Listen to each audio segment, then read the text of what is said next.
В этом году вышла в свет книга Мэри Амаяковны Арутюнян, доктора наук, филолога, «Золотой век императорской России». С точки зрения автора появилась необходимость напомнить о великой эпохе.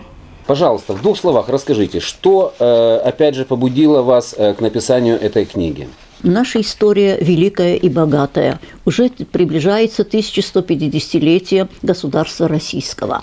Это много историй в этой тысячелетней истории. Можно было бы выбрать любой отрывок и осветить это. Я остановилась на культуре XIX века, который, в свою очередь, назывался «золотым веком русской культуры». Почему именно на этом веке вы заостряете свое внимание и освещаете его в своей книге? Потому что именно этот век, как никогда, он нам раскрыт, в нем взлет русского духа. Он уникален своим культурным подъемом, своей экономикой, своими географическими открытиями и вообще открытиями во всех областях литературы, культуры. Ведь впервые появилась и натуральная школа, и роль маленького человека в жизни. То есть это все было и возвращение наших русских великих композиторов к народным истокам. Глинка ведь что говорил? Он говорил, что нужно брать от народа и ему же и передавать это искусство. С вашей точки зрения, золотой век императорской России, насколько, скажем так, этот век был пиковым в истории государства российского?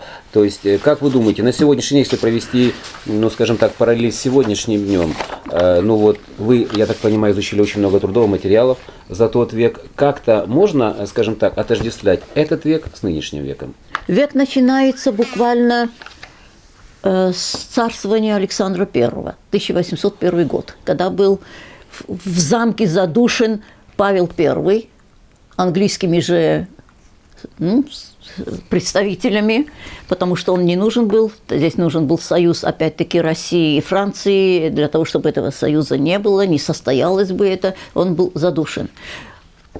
Началось царствование Александра I, и который увидел очень много страшного, конечно. Но и в то же время он помог тому, чтобы Россия встала бы на свой определенный путь.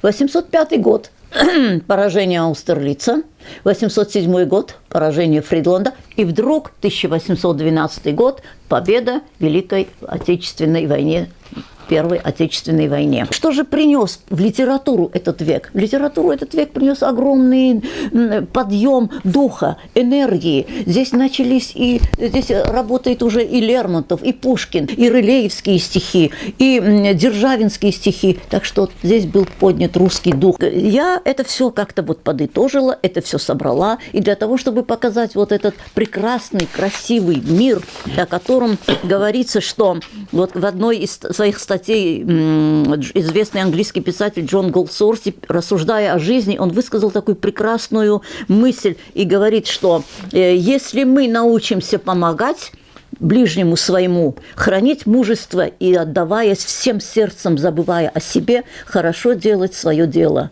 Если мы научимся привносить в жизнь немного красоты, хотя бы тем только, что будем наслаждаться ею, если мы научимся стремиться к миру и сумеем обеспечить его, если мы научимся без страха смотреть в лицо тайне и в то же время ощущать вечное движение духа в подлинном мире, тогда наша жизнь будет прожита недаром. Родилась я в семье писателя, который был председателем Союза писателей Армении. Это говорит о том, что у него были очень тесные связи с Союзом писателей России, да, СССР.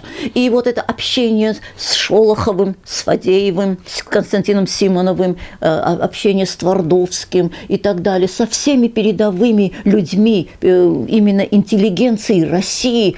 И это тоже наложило на меня какой-то определенный след и отпечаток. Так что я, как филолог, уже не могла не коснуться этого. И не случайно, что я эту книгу, которую я писала, правда, я ее писала именно для того, чтобы вырвать какой-то кусок из истории государства российского и этот век охватить. Но книгу я подарила своему отцу. Амаяка Сааковича Сираса – это то, о чем он мечтал в свое время, чтобы все мы жили честно, правдиво, красиво и оберегая друг друга.